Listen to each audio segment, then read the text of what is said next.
Hello and welcome to rice ice YouTube channel. আমার নাম মিলন। আজকে প্রিলিমস ব্যাচের একটা ইম্পর্টেন্ট টপিক আমরা ডিসকাস করতে চলেছি, যেটি UPSC prelims point of view কিন্তু খুবই ইম্পর্টেন্ট। যদি আজকে আমরা নিউজ পেপারে হেডিং দেখি, আমরা দ্য হিন্দু পেপার থেকে, ahead of crucial assembly election Tamil Nadu West Bengal governor changed. তো ক্লিয়ার কাট বোঝা যাচ্ছে যে আজকের টপিক সেটা হচ্ছে গিয়ে গভর্নর নিয়ে। আচ্ছা, এই গভর্নর টপিক যে কতটা ইম্পর্টেন্ট, আমরা যদি প্রিভিয়াস ইয়ার কোশ্চেন দেখি, এই কোশ্চেন 2018 সালে কোশ্চেন ইউপিএসসি পিওয়াইকিউ, যেখানে কিন্তু গভর্নর নিয়ে অলরেডি জিজ্ঞেস করা হয়েছে। Governor of a state.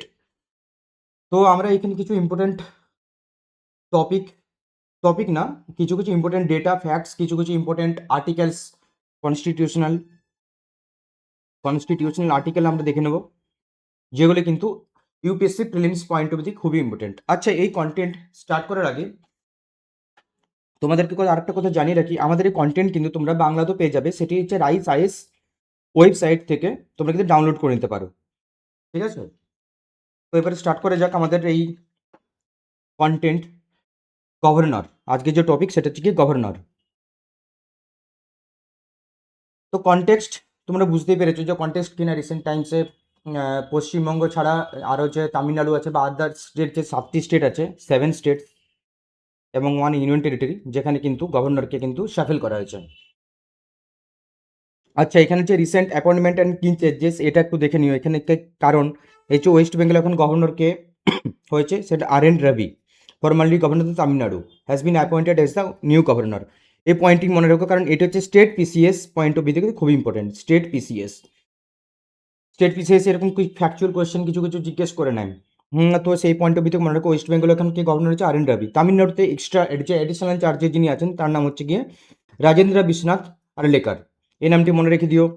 Bihar lieutenant general Syed Ata Hussain, এই নামটি মনে রেখে দিও। ট্রান্সফার কোথায় হয়েছে না, Shri Pratap Shukla was moved from Himachal Pradesh to Telangana and Jishnudev Varma was transfer from Telangana to Maharashtra. ঠিক আছে, ইউনিয়ন টেরিটরিজ কি আছে না, Delhi to Ladakh, Vinay Kumar Saxena was moved from Delhi to Ladakh. তো এই যে ট্রান্সফার হয়েছে এবং সাফেল হয়েছে গভর্নর 7টি স্টেট এবং 1 ইউনিয়ন টেরিটরিতে, এগুলো একটু মনে রেখে দিই নামগুলো, কারণ এগুলো স্টেট পিসিএস পয়েন্ট অফ দিকে খুবই ইম্পর্টেন্ট, ফ্যাকচুয়াল কোশ্চেন জিজ্ঞেস করে নেয়। তো আমরা এখানে কিছু কিছু দেখে নেবো যে স্ট্যাটিক লিঙ্কেজ কি আছে, যেগুলো প্রিলিমস পয়েন্ট অফ ভিউ থেকে ইম্পর্টেন্ট। আমরা প্রথমেই জানবো যে গভর্নর অফিসের আর্টিকেল কি না, আর্টিকেল 153। আর্টিকেল 153 কি বলে, there shall be a governor in a state for each state.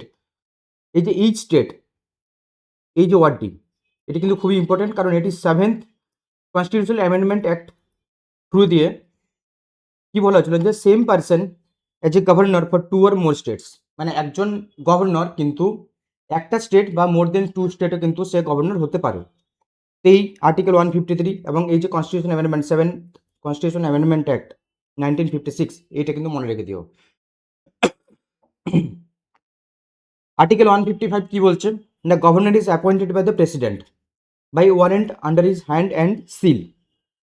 তো গভর্নরকে অ্যাপয়েন্ট কে করে, প্রেসিডেন্ট। তাহলে গভর্নরের যে টার্মস অ্যান্ড কন্ডিশন থেকে অফিসে, সেটা কি প্রেসিডেন্টের যে প্লেজার বলবো এটা, হ্যাঁ, the pleasure of the president. এবং সেটি কোন আর্টিকেলের মধ্যে পড়ছে না, 156, নেক্সট আর্টিকেল 156, না governor holds the office during the pleasure of the president. তার মানে এটার মানেটা হচ্ছে কি এটাই, গভর্নরকে কিন্তু প্রেসিডেন্ট যখন তখন কিন্তু রিমুভ করতে পারে, যদি প্রেসিডেন্ট ফিল করে, প্রেসিডেন্ট অফ ইন্ডিয়া ফিল করেছে হ্যাঁ গভর্নর কিন্তু বা সেই স্টেটের জন্য কোনো একটা রিজনের জন্য যদি সেন্ট্রাল গভর্নমেন্ট প্রেসিডেন্টকে উপদেশ দিত। 163, there is a council of minister with the chief minister at the head to aid and advise the governor in the exercise of his functions. এটার মানে কি, কাউন্সিল অফ মিনিস্টার, যেটা কাউন্সিল অফ মিনিস্টার এই যে স্টেটে থাকে, state assembly আর কি, তারা কিন্তু রেসপন্সিবল কি হয়, CM, chief minister plus council of minister COM, এরা কিন্তু গভর্নরকে অ্যাডভাইস করে যে কোনো পলিসি ইমপ্লিমেন্টেশন করার জন্য। এবং এটা নিয়ে কিন্তু আমাদের যে রিসেন্ট তামিলনাড়ুতে যে বিবাদ চলছিল, যে ল্যাঙ্গুয়েজ, 3 ল্যাঙ্গুয়েজ ফর্মুলা নিয়ে, যে গভর্নর, যে ওইখানে কিছু গভর্নর সে কিন্তু ইয়ে সিএম এর কে ওরা ডাইরেক্ট করছিল যে 3 ল্যাঙ্গুয়েজ ফর্মুলা ফর্মুলা পেশ করার জন্য, কিন্তু সেখানে কাউন্সিল অফ মিনিস্টার কিন্তু বা সিএম যারা আছে তারা কিন্তু সেটার বিরুদ্ধে প্রোটেস্ট করছিল। তো সেখান থেকে একটা বিবাদ একটা সুপ্রিম কোর্টে গিয়েছিল। আচ্ছা, অ্যাপয়েন্টমেন্ট প্রসেস কি কি আছে আমরা একটু দেখে নিই। না, governor of Indian state is the constitutional head and the chief executive of the state, same as president. President যেমন আমাদের Indian state and with Indian যে কান্ট্রি, তার যে হেড, কনস্টিটিউশনাল হেড, সেম হচ্ছে গভর্নর কিসের জন্য, না আমাদের স্টেটের জন্য। ইম্পর্টেন্ট পয়েন্ট, এটা মাথায় রেখে দিও। গভর্নর এবং প্রেসিডেন্ট অলমোস্ট তাদের কাজ সেম, বাস কিছু কিছু ডিফারেন্স আছে সেগুলো, যেমন পার্ডনিং পাওয়ারে আছে। প্রেসিডেন্ট যেমন একটা ডেথ সেন্টেন্সকে পার্ডন করতে পারে, কিন্তু গভর্নর কিন্তু পারে না। এই কিছু কিছু ডিফারেন্স আমার লক্ষ্মীকান্ত থেকে তোমরা পড়ে নিও এই জিনিসগুলো। By convention the governor is usually appointed from outside the state. Although the President of India appoints the governor, it is generally expected that the Chief Minister of the concerned state is consulted to facilitate the smooth functioning of the constitutional system. তো president যখন কোনো গভর্নরকে appoint করে, তার আগে কিন্তু appoint করার আগে কিন্তু সেই যে স্টেটের যে চিফ মিনিস্টার, তার আগে কিন্তু কনসাল্ট করেন। এটা কিন্তু এমনটা নয় যে বাধ্যবাধকতা, একটা যে ফর্মালিটি জাস্ট একটা মেনটেন করার জন্য। Important point, unlike the president of India, governor is neither directly elected by the people nor indirectly elected by electoral college. President যেমন ইলেক্টেড হয় তাদের দ্বারা, এমপিস, এমএলএস, এদের দ্বারা যেমন ইলেক্টেড হয়, গভর্নর কিন্তু এরকম ডাইরেক্টলি ইলেক্টেড হয় না। এই ডিফারেন্সটা মাথায় রেখো। Governor is appointed by the president through a warrant under his hand and seal, যেটা তোমাদেরকে আগে এখানে দেখলে আর্টিকেল 155 মাধ্যমে আর কি। কি conditions of the government, condition কি কি আছে গভর্নর অফিসের জন্য, না legislative separation. The governor can not be member of the either house of a parliament or any house of the state legislature. এটার মানে কি, না গভর্নর কিন্তু মেম্বার হতে পারে না কোনো স্টেট অ্যাসেম্বলির, ঠিক আছে, সে কিন্তু কোনো মেম্বার হতে পারে না। প্রেসিডেন্ট যেমন না লোকসভার মেম্বার হবে না রাজ্যসভার মেম্বার হবে, তেমনি গভর্নরও কিন্তু এরকম কোনো হাউসের কিন্তু মেম্বার হতে পারবে না। এবার একটা পয়েন্ট মাথায় রেখো, একটা office of profit, no other office of profit. Governor কিন্তু কোনো রকম কিন্তু ওই পজিশন ছাড়া অন্য কোনো অফিস অফ প্রফিট কিন্তু নিতে পারবে না। অফিসিয়াল রেসিডেন্স, গভর্নর যখন যে কোনো যে পার্সনকে কিন্তু আমাদের ওয়েস্ট বেঙ্গলের যদি গভর্নর করে অ্যাপয়েন্ট করা হয়, গভর্নর হিসেবে অ্যাপয়েন্ট করা হয়, তো তিনি কিন্তু অফিসিয়াল একটা রেসিডেন্স পান। আমাদের রাষ্ট্রপতি যেমন পায় রাষ্ট্রপতি ভবন, তেমনি কিন্তু গভর্নর হাউস থাকে একটা।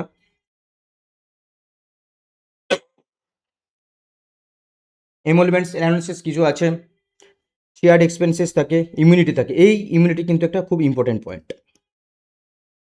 এইখান থেকে ইউপিএসসি কিন্তু কোশ্চেন করছে 2018-তে। ইমিউনিটি কী কী পাওয়া মানে ফ্যাসিলিটেট করে গভর্নরের সাথে। The governor enjoys immunity from the criminal proceeding for personal act during there term এবং সিভিল প্রসিডিং দেয়ার রিকোয়ার 2 month নোটিস। এটার মানে হচ্ছে কি, এটাই যদি কোনো সিভিল প্রসিডিং স্টার্ট করবো বলে, তো তার জন্য আগে 2 মাস আগে নোটিশ দিতে হবে, কিন্তু কোনো রকম কোনো ক্রিমিনাল প্রসিডিং কিন্তু যখন যে টার্মে থাকে কিন্তু করা যায় না। কোয়ালিফিকেশন কি, না must B a citizen of India এবং অ্যাটলিস্ট 35 ইয়ার্স এজ। এই কিছু ডেটা এগুলো মনে রেখো, এগুলো এক্সাম পয়েন্ট অফ ভিউ থেকে ইম্পর্টেন্ট।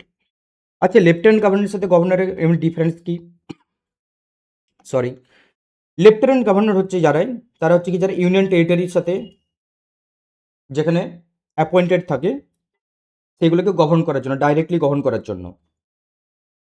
আচ্ছা, আমাদেরকে একটা কথা বলো, এই যে লেফটেন্যান্ট গভর্নর দিল্লি, সে কি চিফ মিনিস্টারকে অ্যাপয়েন্ট করে দিল্লি সিএমকে? এই কোয়েশ্চেনটা অ্যান্সার দিও। দিল্লি সিএমকে অ্যাপয়েন্ট কে করে? এটা কোশ্চেন, এটা কিন্তু খুব একটা ইম্পর্টেন্ট কোশ্চেন, এটা মাথায় রেখো।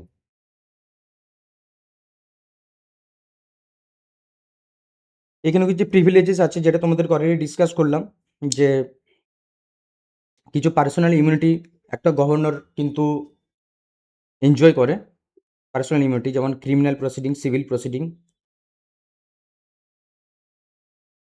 তো এখানে একটা এমসিকিউ আমরা দিয়েছি, এই এমসিকিউটা তোমরা একটু প্র্যাকটিস করে নিও। এই এমসিকিউটি ইউপিএসসি কে মাথায় রেখেই করা হয়েছে। আর এই কন্টেন্ট তোমরা বাংলাতে পেয়ে যাবে। এখানে আমাদের খুব একটা সুন্দর একটা ইনফোগ্রাফিক্স দেওয়া হয়েছে। তোমরা যদি চাও শর্ট রিভিশন করতে, তোমরা ইনফোগ্রাফিক্সের মাধ্যমে তোমরা রিভিশন করে নিতে পারো। আর তোমাদেরকে একটা কথা জানিয়ে রাখি, আমাদের টিম মেম্বার্স কিন্তু মেন্স পয়েন্ট অফ ভিউতে তোমরা যদি প্রিপারেশন নিতে চাও, তো তারা কিন্তু মেন্স পয়েন্ট অফ ভিউ থেকে কিন্তু তারাও সেই কন্টেন্ট দেওয়া হচ্ছে কি bilingual, Bengali plus English. Daily একটি টপিক এডিটোরিয়াল সেকশন থেকে এডিটোরিয়াল, আরেকটি সেকশন থাকে ডিপ অ্যানালিসিস, যে কোনো একটা পয়েন্ট টপিক থাকে যেটাকে static plus current, static plus current linkage করে, ঠিক আছে। এটা হলিস্টিক্যালি প্রিপারেশন করা হয় এবং তাদের ভিডিও কন্টেন্ট তোমরা পেয়ে যাবে, প্লাস বেঙ্গলি কন্টেন্ট তো কোনো রাইস আইস ওয়েবসাইট এবং ইউটিউব চ্যানেলে তোমরা পেয়ে যেতে পারো। তো এই কন্টেন্ট যদি তোমাদের খুব ভালো লেগে থাকে তাহলে প্লিজ ফ্রেন্ডস ফ্যামিলির সাথে তোমরা শেয়ার করে নিও। অনেক অনেক ধন্যবাদ আমাদের সাথে পার্টিসিপেট করার জন্য। Thank you so much.